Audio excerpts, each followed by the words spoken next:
What do I think of Eiyuden Chronicle? You know, I'm sorry to say I was a bit disappointed, was my kind of final verdict. It had some of the makings of a good game, but it's almost like they created a massive space where they wanted to build a really good game in, and then they just didn't quite make enough game to fill that space. And I actually kind of mean that both literally in terms of how much empty space there is you're running around in the game, and in terms of just how it feels. A lot of the mechanics are kind of a bit dull.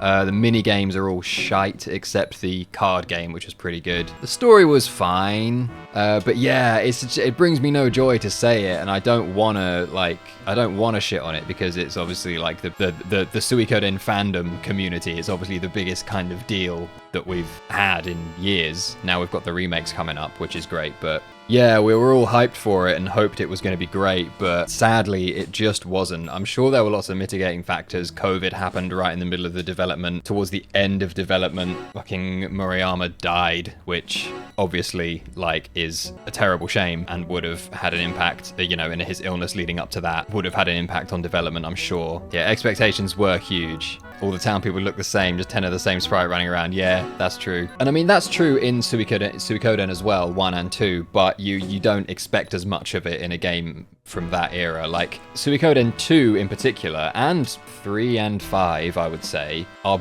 big games. Like, the scale of them is big, but they fill it. They fill it all with attention to detail throughout the game. And Eiyuden was aiming for a game of that scale, and so kind of built it out with a template of a game of that scale, but just couldn't deliver on the attention to detail required to make a game of that scale. And so the detail just wasn't there, and so it just felt bland, and it felt like you were playing through an unfinished game a lot of the time. But yeah, sadly, my review is probably about a 4 out of 10, which is sad to say, but if I'm trying not to sugarcoat it, that's probably where I'm at.